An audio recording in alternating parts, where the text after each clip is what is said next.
In this video we are going to create a nice full bass sound, which can serve as a basis for big cinematic effects as well. So typically I like to use a sub here and just turn this down 1 octave. And then for the wavetable here we can pretty much just choose anything we like.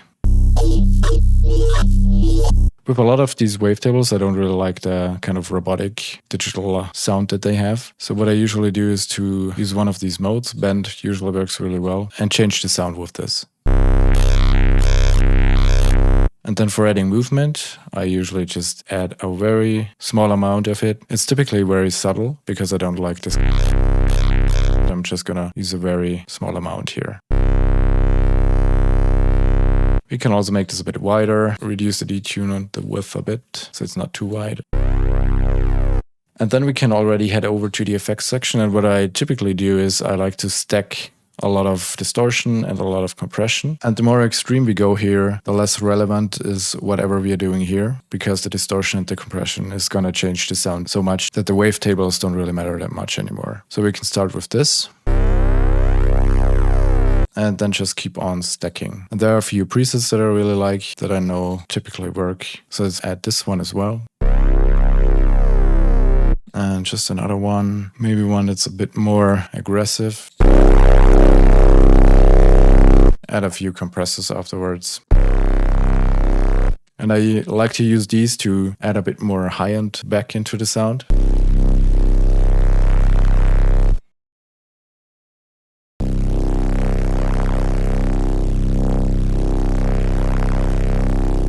Then another distortion, just to top all of this off. Sounds a bit boxy, so I'm just gonna turn the multiband off here.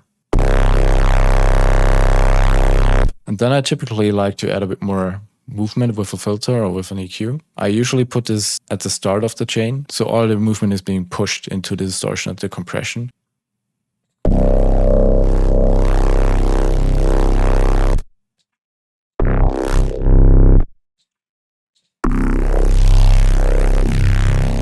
This one could work, so let's grab an LFO and just put this on the morph here. Also shift this around a bit. I also want this to go a bit lower. But we don't really need this full scale all the time, so I'm gonna grab another LFO and also automate this and turn it down a bit. And let's also give this a different rate, so we don't have the same movement as with the other LFO.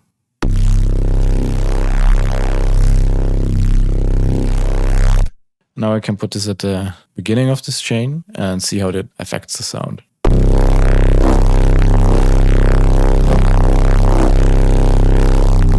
So by doing this, we just get a few more accents. Let's maybe add a second oscillator here as well and pitch this one up 1 octave. We can also make this one wide as well. And maybe we can just reduce the voices on this one instead. The sub that we have here is a big part of the sound because it's currently being pushed through all the effects as well. And it actually affects the sound quite a bit if we bypass all the effects with this.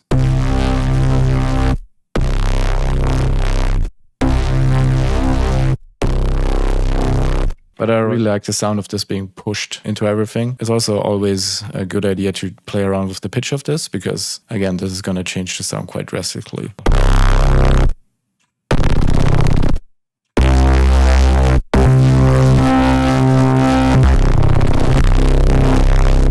So now let's do some post-processing on this, and I will probably just add, again, some more compression and also a bit more distortion, saturation maybe. And then we kind of have a nice basis for creating different types of effects with this. So let's maybe add 2 more fuse compressors here.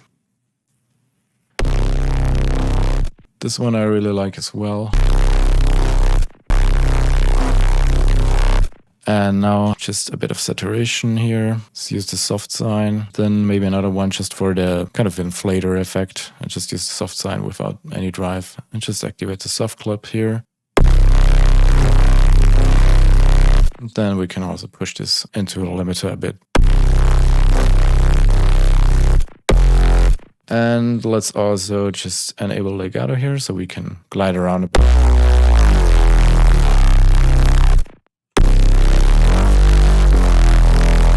And now you're free to do whatever you want with this sound. You could use this for bends and braams. Let's maybe add up one curve on the pitch here, and just with a bit of pitch movement.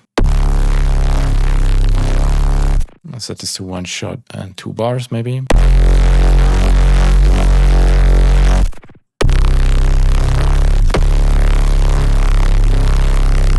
And for this kind of sound, you would probably use a reverb of your choice. And maybe filter this thing a bit.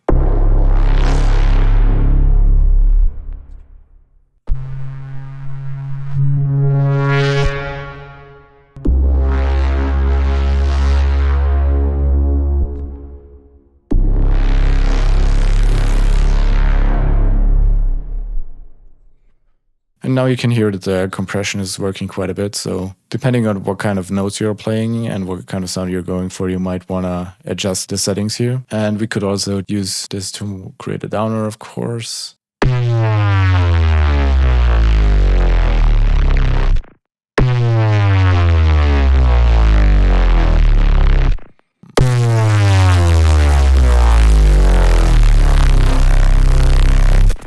And let's also maybe add some movement here with the filter. So let's just grab another flow and put this on the cutoff. Use this one here to keep the low end unaffected. And then we could also use another curve on the rate of this.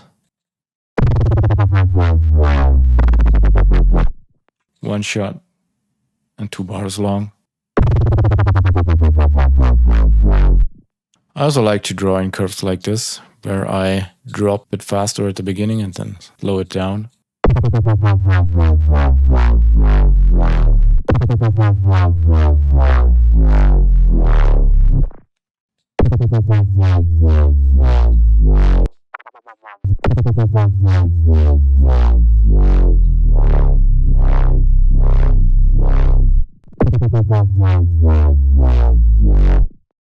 So I hope this gives you a better idea of how you can quickly throw together a full sounding bass and then just play around with it and use this as a basis for different kinds of effects.